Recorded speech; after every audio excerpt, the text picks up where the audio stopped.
Said. Siap.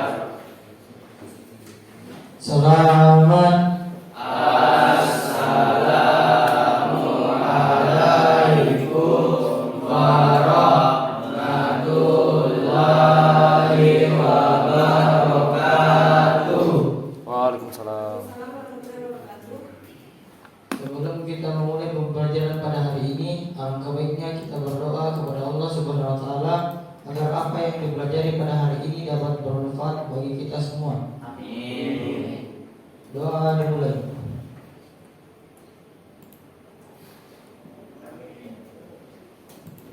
Selesai.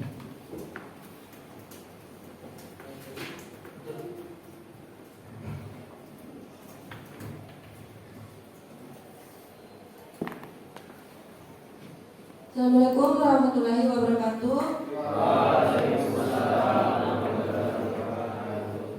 Selamat pagi. Alhamdulillah, hari ini kita bertemu kembali di ruangan ini untuk melanjutkan materi pembelajaran kita yang terkait dengan teori-teori masuknya agama Islam ke Indonesia hingga sampai kepada pertemuan kita hari ini, yaitu cara-cara penyebaran serta tokoh-tokoh yang berperan dalam penyebaran agama Islam di Nusantara. Baik, untuk hari ini saya akan absen dulu. Abdillah Nur Hasim,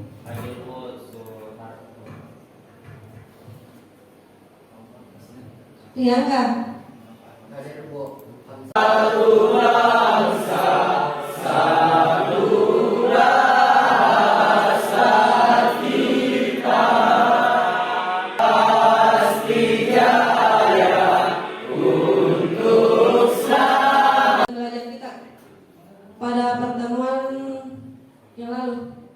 Kesepakatannya tuh ada 5. Atau siapa yang masih ingat? Rifal atau siapa lain? Saya selalu tidak makan di kelas.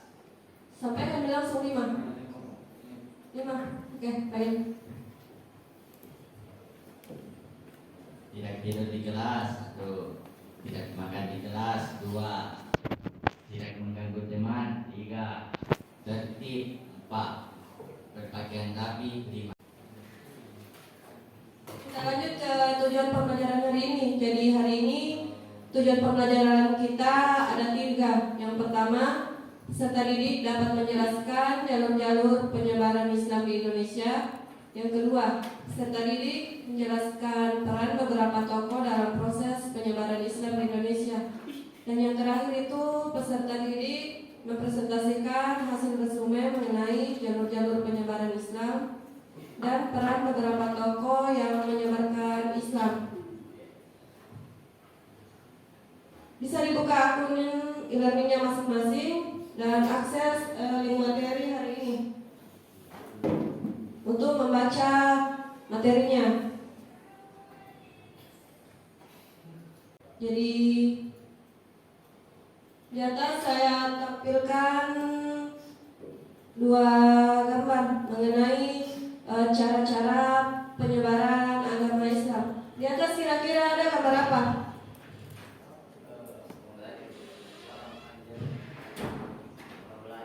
Coba di atas ada gambar apa? Kelompok belajar. Apa? Kelompok belajar. Yang lain? Sekolah. Sekolah.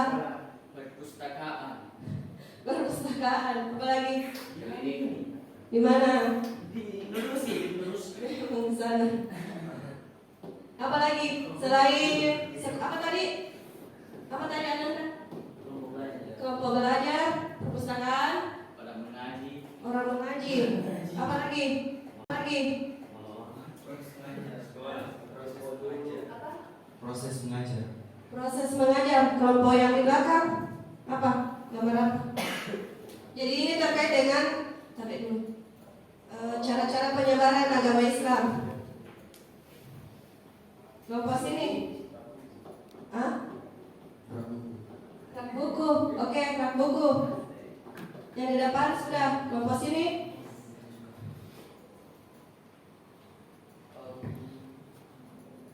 Orang tua.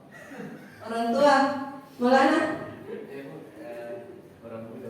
Orang muda. Hah? Oke, pendidikan. Jadi di atas itu, siapa yang bisa ambil kesimpulan dari kedua gambar di atas? Apa? Terkait dengan cara-cara penyebarannya. Kedua gambar itu berhubungan dengan materi kita hari ini, ya, penyebaran agama Islam di Indonesia. Cara-caranya dengan cara melalui proses pendidikan seperti mengaji dan kajian-kajian. Jadi di atas itu cara-cara penyebaran agama Islam ke Indonesia melalui jalur pendidikan, yaitu pesantren. Nah, selanjutnya yang kedua, yang ketiga. Tahu gambar apa di atas? Jadi Wali Songo. Wali Songo ini masuk ke dalam cara penyebaran Islam melalui apa? Jalur apa? Jalur apa? Dakwah. Oke, jalur dakwah. Jadi di atas ada 9 Wali Songo, jalur cara penyebaran Islam melalui dakwah. Oke, kita masuk di gambar yang terakhir. Oke, ada gambar wayang. Gambar apa lagi? Gamelan. Nah, apa kaitannya dengan cara-cara penyebaran agama Islam di Nusantara? Mungkin gambarnya teman gue ya? Ayo. Apa kaitannya dengan cara-cara penyebaran agama Islam di Nusantara? Mana ini? Sama Ji. Orang baru dulu. Maulana.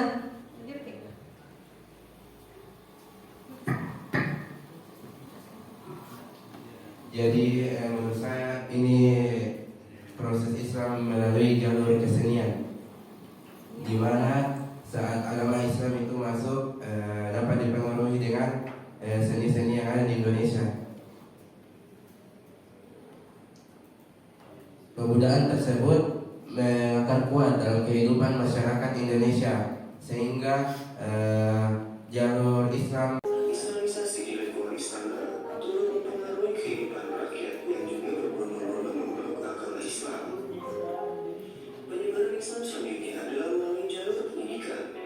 Para ulama turut menyebarkan Islam dengan cara mendirikan pondok-pondok pesantren di berbagai daerah, hingga para santri turut serta berkewajiban menyebarkan Islam ke pelosok-pelosok daerah. Pesantren-pesantren awal yang telah berdiri di antaranya yaitu pesantren Al-Padenta di Surabaya yang didirikan oleh Sunan Ampel, pesantren Sunan Giri yang didirikan oleh Raden Paku. Jadi di buku ceritanya itu materinya ada di halaman 190 sampai 195. Jalur tasawuf. Tasawuf adalah ajaran menyucikan jiwa dengan cara menjauhi kehidupan yang bersifat kesenangan duniawi.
Indonesia. Dan pertanyaan kedua adalah jalur manakah yang lebih efektif untuk menyebarkan agama Islam di Indonesia?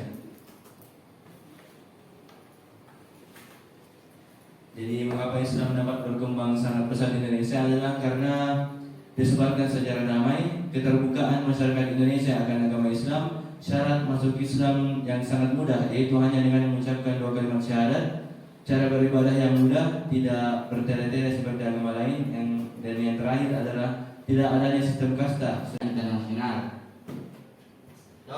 Apa mau bertanya lagi? Apa? Ada lebih dari 7.000 bahasa di dunia. Iya. Ada akhir bahasa. Itu yang dikasih naik kabar itu ahli bahasa. Penerjemah.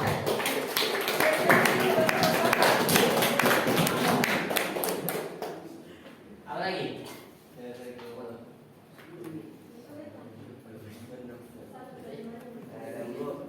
Apa?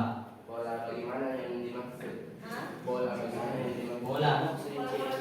Bola tertentu. Seperti apa? Cari di Google. Searching. Itu misalnya. 10. Menurut konsep kepemimpinan dalam Islam yaitu raja, sama dengan apa? Khalifah. Sorry.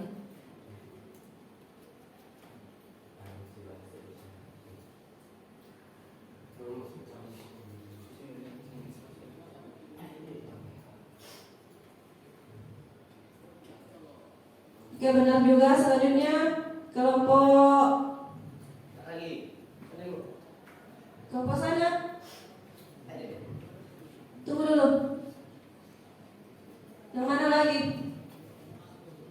Tunggu dulu.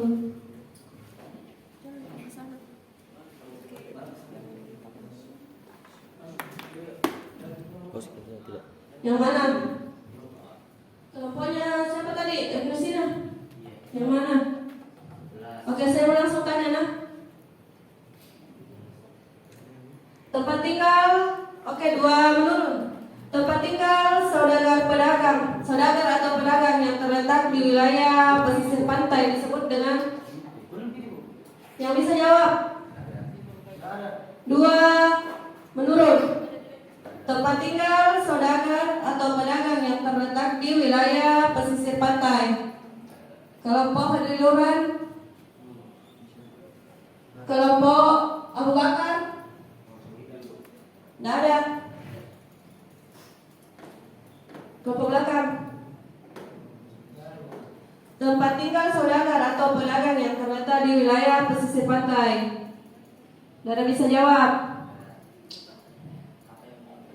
Ini saya akan menyimpulkan dari pembelajaran yang telah kita lakukan pada hari ini, yaitu penyebaran luasan agama Islam di Indonesia dilakukan dengan berbagai cara, salah satunya dengan menggunakan kesenian daerah, yaitu wayang maupun dari kesenian musik, yaitu dengan menggunakan gamelan. Serta penyebaran Islam di Indonesia tidak dilakukan dengan cara separatis seperti melakukan pemaksaan, peperangan, tapi penyebaran agama Islam di Indonesia dilakukan dengan cara damai. Contohnya seperti perdagangan maupun kawin silang. Kelebihan itu kita bisa mengakses internet dan bisa memudahkan pencarian yang tidak ada di Google atau di sekarang ini di depan. Baik, kita sampai pada penghujung materi kita pada hari ini. Untuk pertemuan selanjutnya kita akan membuat proyek mengenai peninggalan pada masa Islam di Indonesia. Jadi ini menyangkut bangunan, apalagi peninggalannya, bangunan, kesenian, sistem penanggalan, dan masih banyak lagi. Jadi nanti akan kita bahas pada 2 pertemuan selanjutnya.